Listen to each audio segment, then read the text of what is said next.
Welcome back to the Pageant Gal podcast. I have such a fun episode. It's not even just one episode. We are recording two episodes in this very special two-part episode of the Pageant Gal podcast because this past weekend I just passed on my sixth pageant title. That's right. Yeah, gal is officially crossing 10 years in pageantry, passing on my sixth pageant title, my sixth pageant win. And so I thought it would be really fun to go back through the Reign archives and pull out the biggest lesson that each of these titles has taught me. And it is going to be so valuable whether or not you are a current title holder actively in your reign or you're a delegate who is competing for your reign. There is going to be lots of lessons and tips and tricks for you for not only how to compete more successfully, but how to actually use your time in pageantry to make a bigger impact, have a lot of excitement, fun, fulfillment, open up doors and opportunities, which is why I've always done pageants and will continue to do pageants. So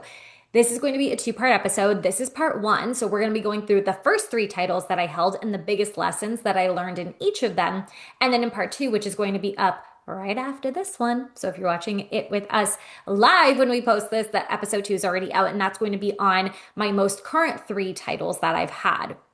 I've had titles from local to national to international, and there are lots of things that I have experienced that I'm here to bring to all of you so that you can use pageantry as your launchpad to being the queen of your life. So without further ado, let's go into it.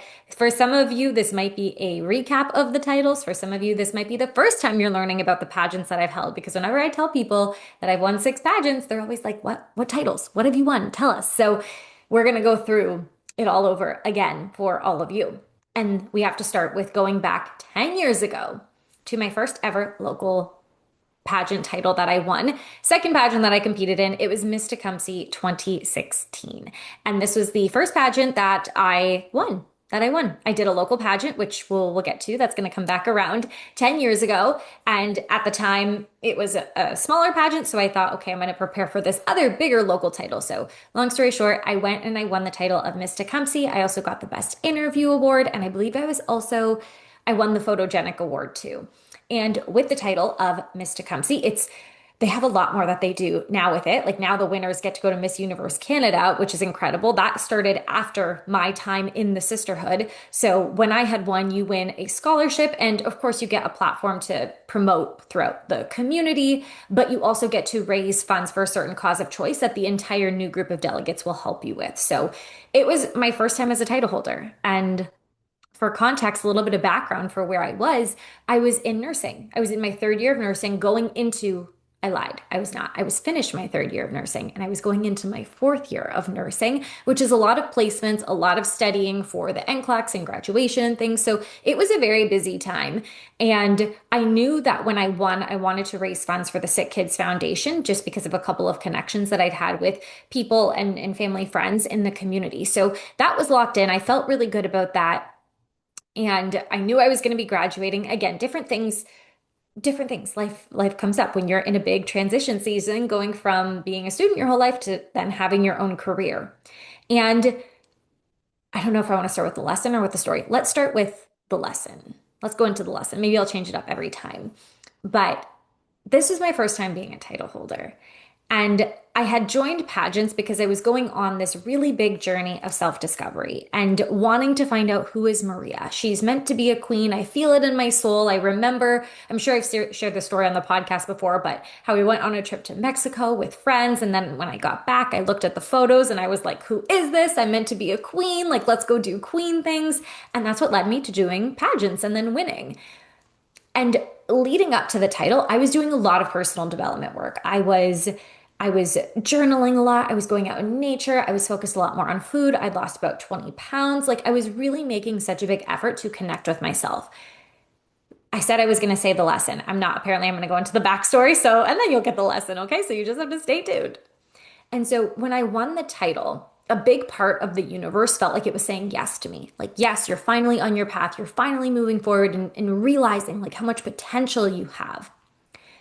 But when I won the title, unfortunately, I didn't have like the guidance, awareness, and understanding now of how to actually use the title and how to be with the title and how to adapt to this new identity after going through a really big self-discovery phase. And so a couple things happened that really impacted my mental state throughout that year. The first was that a month in, the guy that I'd been dating for a few years had broken up with me. And I thought, wow, you must be crazy because I'm literally a queen. What is happening? But still, breakups are hard. And then it was about 4 months later that my grandmother, my first grandparent, had passed away. So I hadn't really experienced a lot of loss with family members in life. So I was grieving the loss of my grandmother. And then even just throughout the year, being in nursing and doing title holder things, I'd slowly stop doing the self-care routine that I did leading up to the pageant. So I wasn't reading as much, I wasn't meditating, I wasn't as journaling. I kind of moved jobs and different things like that. But I was so aware, like looking back now, I'd stopped doing the things that helped me get to that place in the first place. And in a way, a lot of the practices that I was doing were really great potential coping mechanisms for the hardships I didn't realize I was going to face. But unfortunately, I wasn't maintaining the habit. And so by the time I got to the end of the reign, as much as I did a lot with it and I loved what I did, I raised almost $4,000 or $5,000 for my charity of choice. I was in every parade, at every event that you could imagine. Something in me at the very end just said, I'm ready to be done. Like, I just felt like I was putting a lot of pressure on myself. I felt like I wasn't as connected to the Maria who won the title as I was the Maria who was passing on the title. And I just realized I didn't want to do another reign that way. And this was where the first lesson comes in. The lesson is that you have to set your expectations for a successful and fulfilling reign. Write that down, pageant gals.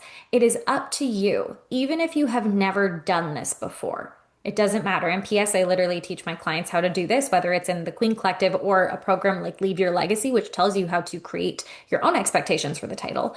But I really did need metrics or milestones or something to keep me anchored in why I was doing so much and why I started this journey. And I didn't just need to set the expectations for success, because here's what happens when you win a pageant.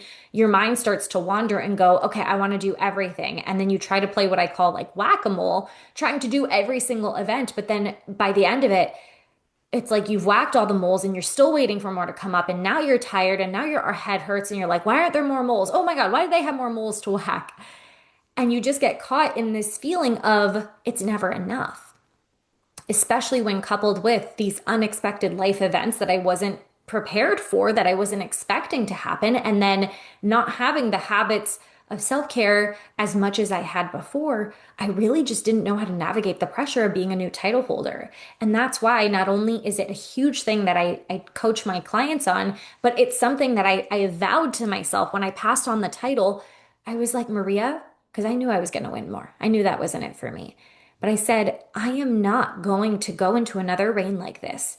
Another reign, I'm going to set my expectations for what a successful, meaningful, and fulfilling reign is. Because here's the difference. Success and fulfilling are two different things.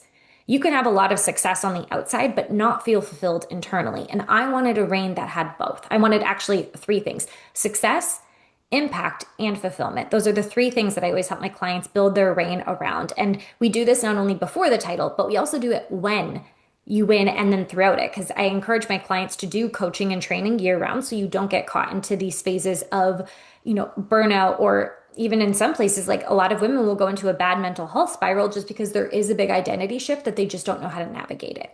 So title number one, Miss Tecumseh. I'm forever grateful for this title, for kicking everything off. But the biggest lesson I had to learn was to set my own expectations for success, for a successful, impactful, and fulfilling reign, and to make sure that I am following through on those things and actually doing the things and being aware of the habits and the presence and what I'm doing. And just the fact that if it's your reign, you're in control, right? Nobody else can have the reign for you. Nobody else can hold the title for you. That has to be up to you, and not taking on other people's expectations. So that was title number one. Title number two, and it's so funny, when I thought about reflecting on each of these, I kind of had like the same point for each of them, but I was like, we've got to make it more fun and creative. So I'm gonna change every point is gonna be different. Every single one is gonna be very beneficial, whether or not you've been a title holder or not, or you're hoping to be one. Now, the second title that I won right after Miss Tecumseh, it was about 6 months later, was Miss Canada 2018. Because I thought, well, I had my reign. It was a little rocky. We had a few life things going on, but I've won locally. Okay, now it's my time to go nationally and win a national title and slowly start paving myself, to be able to go to an international pageant. So, Miss Canada, it is a personality-based pageant. It's based in Quebec. If you win, you get the opportunity to travel to Quebec a few times.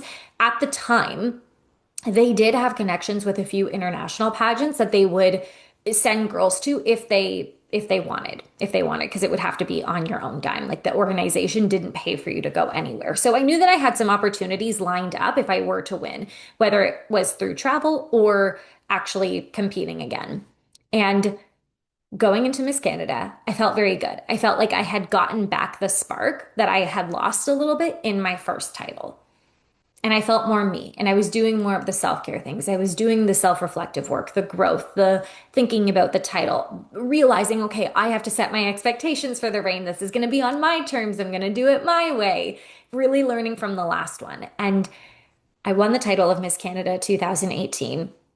I had an incredible experience, and I had my expectations set. I had my legacy plan set. And what I did throughout my time, I always try and go back. People will ask me, like, which title was the most impactful for you? And it's so hard to pinpoint because each of them taught me so many amazing things.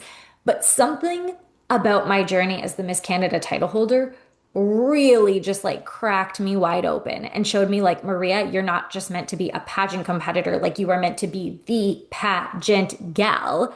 And that was really where I showed myself who I was and who I could be because I traveled, I think, almost every single month out of my hometown, out of my province. I had been coast to coast multiple times across to Quebec, to Alberta, to Vancouver several times. I was traveling like all across southwestern Ontario. Like at one point when I had won, someone was like, you should think about getting a manager. And I was like, get a manager? This is a pageant. I thought this was fun. But it's because you do generate a lot of momentum when you hold a title, a national title such as Miss Canada. And I was ready and willing to do the work. I was like, I'm setting the expectations, I'm setting the standard, I'm going to do this. And I had an incredible time. I did get to go compete internationally. It was a smaller international pageant that doesn't exist anymore, I don't think, but I still follow the director. We're still friends on Facebook. And Gaspar Cruz, shout out to you. He's an amazing gown designer if you need a gown. So I competed, I placed top three at Miss Continents, Miss Continents 2018, 2019. My months and years. I'm like, oh my gosh, how is this so long ago? That was almost 10 years ago. That was 8 years ago, ladies. So competed internationally, traveled a bunch. And a lot of it was thanks to partnerships and connections that I had with a nonprofit organization called Optimist International. So I was part of the local chapter. I was already volunteering with them. And when I had won, word got out at the international level and across, different chapters that I had won in Miss Canada as part of Optimist and how we're taking Optimist across Canada. We're taking it across Canada. And the lesson, that's where I'm getting to, ladies. I'm getting to it, okay? The lesson is that, yes, set your expectations for your reign. But one thing I really realized throughout this is to start planning for the reign and making the connections and making the plan and the opportunities before you win. Set those things in place, set those things in motion. Because when I won Miss Canada, it really would have seemed like if you would have gone back through the archives and back through the photos and back through the Instagram posts, I really did start that pageant like day one.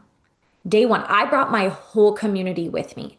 At the time, I worked as a nurse and as a bartender. So right when I won, the bar that I worked at, probably not the best connection now that I can think of it, but still it served its purpose at the time. But right when I got back and I had like literally landed in my hometown, we threw a whole party with my friends and family at the bar, like celebrating that Maria won Miss Canada. Why? Because I hosted a fundraiser at their location and I brought in a ton of people. So they were more than happy to set something up for me afterwards.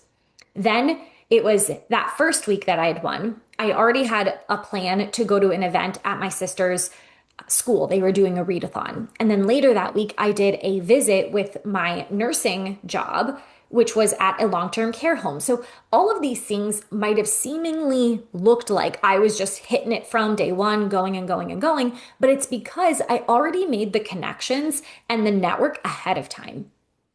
And then on top of it, when Optimist International found out, they were like, we need her at the convention. We want her at all of our regional conventions. We want her speaking. We want her traveling. We want her in our parades. I really did get to go a lot of places, and I owe a lot of my success and the opportunities I got in pageantry around that time because of Optimist International. And I absolutely loved volunteering with them. I love the community, and I'm still connected with many of them on Facebook, and I get to see the different things that they're doing. So thank you, Optimist International. But even without that connection, I still had other things that were going for me, other friends who lived in different places that I would say, hey, do you have an event that I can come out for and come and like literally travel across the country to go and do? So a lot of these things didn't happen with the title because what you have to realize is that for a lot of women, it kind of takes them like 3, 4, 5 months to start getting their footing, to start realizing, like, oh, okay, like this is a catalyst, this is a launch pad. I can make connections. Let me find the people. And it's really not until 6 months in that a lot of women feel like, okay, now I'm really catching steam. I'm really catching speed. I'm getting things moving along. But with my pageants, it's always felt like day one, crown on, let's go, chin up, crown on. And it's because as a queen, again, I promote this heavily in my programs, especially if you're in the Queen Collective, you know that the pageant doesn't just start when the crown comes on. It starts the minute you decide to compete. Planning for that reign doesn't happen once you win. It happens the minute that you register and sign up and say, okay, I'm going to go do this pageant. Because if you're entered, you automatically have a chance to win. If you automatically have a chance to win, that means that your pageant preparation should not just look like interview, runway, paperwork, social media platform. It should look like, what would I actually do with the title? And how can I start putting that in motion now? A lot of women who I talk to who are like, Maria, I've been competing for years and I've been investing in the wardrobe and I've been doing the work and I've been doing the single coaching sessions until I found you. And something's not clicking. I don't know why. And these other girls, they're newer than I am. Why am I not winning? Everything under the sun, you name it. And I ask him, like, well, what would you actually do with the title? And how are you putting that in motion now? And crickets, nothing. You do not plan for the title on day one of the title. You plan for it now. And if you're a title holder listening to this, it's okay. It's okay. Go back to part one of you have to set the expectations. But for the future, start putting things in motion now. Start making the connections now. If you have a dream or a goal to host an event, have you already looked at venues? Have you already talked to sponsors? If you want to do photo shoots and model, do you already have connections with those places? Or are you waiting for the title to give you something that you could actually be setting in motion now? And that is how I had not only a really incredible time as Miss Canada, but my name got out massively. And people really started to follow me because I was building a big community and network of people around me who wanted to see me continue to go to the next level. And people really enjoyed following the journey. So that was Miss Canada 2018. And the biggest lesson is that start planning for your reign before the reign happens. Okay? Amazing.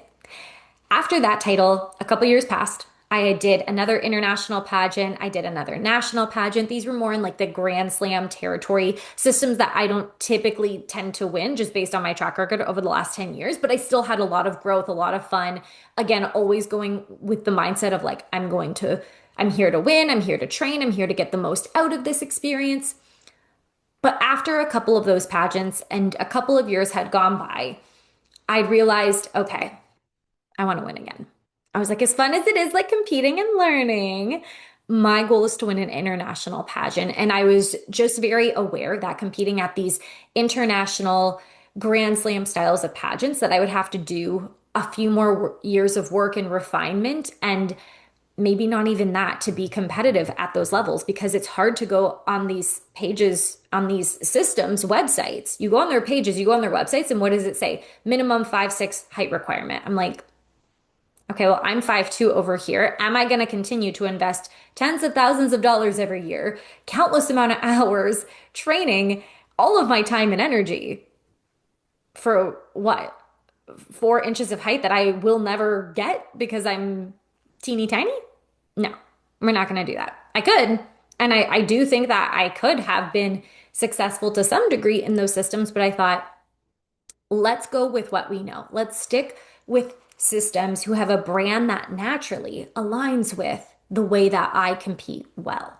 And that's a big thing. If you don't know the system and brand of system that you compete really well with, and you've been competing for several years and you're kind of like spinning your wheels, wondering, why am I not winning? Well, one, it's probably your coaching strategy, or two, it's probably that the system isn't aligned with your brand and their brand. So that's something also to think about. But in my mind, my goal was to win an international pageant. I was like, I want to win an international pageant. I want it to happen in the next decade. Let's start finding systems where I can make that happen. And at the time, it had just COVID hit. It was pandemic. I'm like racking my brain through all of the details, but we were slowly like coming in and out of it. And so at the time, virtual pageants started to become a much bigger thing. Not on purpose, but because a lot of these systems could not have in-person pageants, they had to switch to virtual.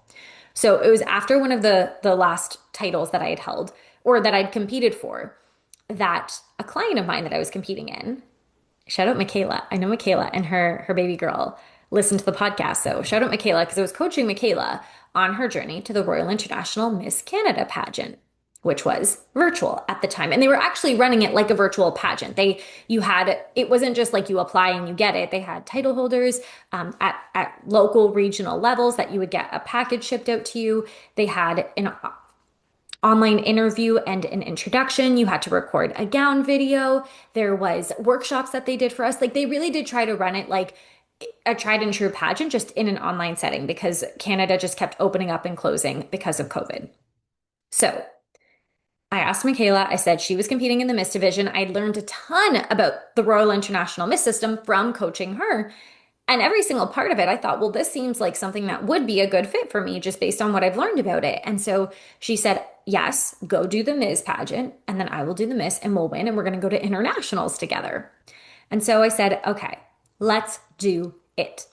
So sign up for this pageant.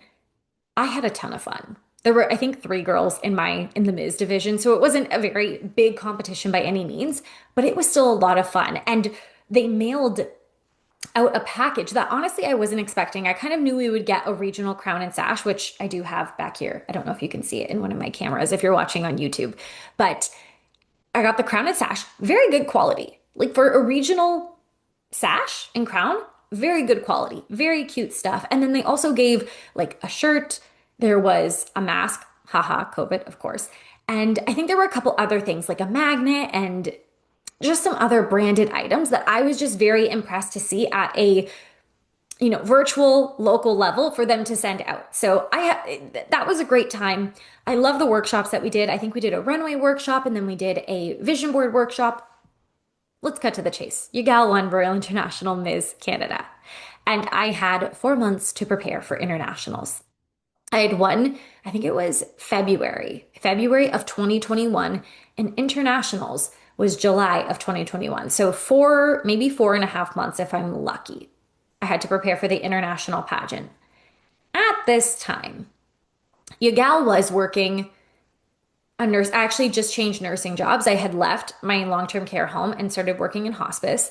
I was working as a personal trainer. I was running my business. I was doing my coaching business, not necessarily full time, but I was starting to get up there with like being busy and booked.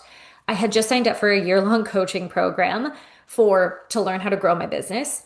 I had moved out. Me and my now husband moved out at the time. We got an apartment. My sister was getting married that year, so I was the maid of honor in her wedding. And probably just other things of life that were going on, but I had a lot of busy life things happening. Thankfully, nothing hard or like traumatic or loss-wise, but I had a lot of personal things happening. And I had to prepare for an international pageant in a system I'd never competed in before. That was a big deal. It was their 10th anniversary. It was a lot happening. And while I'm somebody who just naturally works well when I have a lot on my plate, I'm not someone who gets like burnt out or bogged down very easily. It would have to take me doing a lot of things that are very out of alignment for me to need to like push pause on everything. So I actually felt like the 4.5 months flew by and I managed it very well. But in that time, what I learned getting to the lesson. So again, Title one, Miss Tecumseh, lesson is set your expectations for your reign, for what a successful, impactful, fulfilling reign would be. Lesson two from Miss Canada 2018 when I won was start doing the work, making the connections, and building the network of a queen and title holder now. Plan for your reign now. Lesson number three is allow yourself to have fun and be really creative and innovative in the way you do your pageant journey. Allow it to be creative and to be different. Because at that time, had I been so locked into pageant prep has to look a certain way, and I need to get to the gym a certain amount of times, and I need to be doing a certain amount of things for like 6 to 12 months out, I would have been stressed the whole time because I didn't have time. I didn't have even the gym. The gyms kept opening and closing. They would open for a couple weeks and close for a month. Like Canada's COVID lasted like 2 years longer than everyone else's, I swear. So not only were gyms opening and closing, boutiques were opening and closing. It was a heck of a time trying to get stuff shipped out. So my preparation looked like doing it in my little like 8x8 office at my new apartment. And because I had so many other things going on, I really had to focus on doing the things I could. But in that came a lot of new creative ideas. And that's really when I started hosting more online events. That's actually when I first ran. It was about 6 months prior. I ran my first ever virtual pageant. I had 20 women sign up. So I ran another one to help raise money for, I believe it was the cause of choice or to support me on the journey. I forget. But this is when I got a lot more into hosting online events. I also did several speaking engagements online. I was judging pageants online with Optimist International that I had connections with. A lot of their events and conferences shifted to being online. So I would help out with, they had like a kids camp that we did online. I was one of the mentors. Our international convention was online. So it was so funny. We had like this virtual portal and there was like a little picture of me in the portal that was like, click on Maria if you need information. So I learned that you had to have fun and be creative. And that you can't be so locked in. Like, set the expectation, set the plan, and then let it go and let it flow. You have to be willing to, innovate and to move with the life circumstances that are in your hand. If you just go, this is the plan I made and it has to stay like this and I have to do it like this, otherwise I'm mad and upset and I can't be happy, you are not ready to be a queen. Okay? And what's crazy is that, and then we're going to get into this in part two, is that it was that crazy busy plate that I had for 4 months where most of life was closed down, at least where I was in the country I was in, that I didn't have access to resources, events weren't opening. Oh, and the reason why that's so important is because for Royal International Miss, the title that I won, surprise if you didn't know that, your gal went on to win, the title that I won, you have to have a certain amount of community service hours. Not just a number of hours, but a variety of hours. And so it's kind of hard to do if there's no events going on in your actual in-person community. So I had to get creative in finding my own events, in creating my own events, in saying that just because events are not happening, that is not going to stop me from being a queen. I'm going to be creative. I'm going to be innovative. I'm going to use my connections. I'm going to find a way. And this is the thing. At the end of the day, a winner is always going to win. At the end of the day, a queen is always going to queen, and excuse makers are always going to make excuses. You always have a choice. Your gal chooses to win. She chooses to find a way. And that was the lesson in title number 3, which really didn't last that long. I mean, technically, it's not like when you win the international pageant, like the first runner-up gets your title, your Canadian title. I still retained the Canadian title. I just only assumed the international title. But eventually we did have someone new who ended up getting crowned the Ms. Canada title. But that title really only lasted 4 months, 4.5 months until I won my international title. But still, it taught me a very big lesson that I was able to carry with me into my next 3 pageant titles, which you're going to find out all about what they are and the lessons I learned in part 2, which you can go and watch right after this episode. So first of all, from part 1, from the 3 titles and the 3 lessons, I would love for you to DM me on Instagram. I'm at the Pageant Gal. I look at all of my DMs as long as, I will get back to them. If I don't get back to them, it's probably because it's like hidden somewhere in requests or in general, because Instagram is fun like that. But send me a message. Send me a message in a DM and let me know which is your biggest takeaway. Which of these are you going to be implementing and working on first in your journey to either becoming a title holder or the journey of your reign completing as a title holder. Everything is always Don't stress if you're like, I wish I had this information sooner. You have it right now. So you have the power to implement it now. So send me a DM and let me know which title was most impactful for you and the lesson behind it. And then head over to part two to learn about the three other titles I won and the three other biggest lessons that I learned from six pageant titles, six pageant reigns, and the biggest lessons from all of them.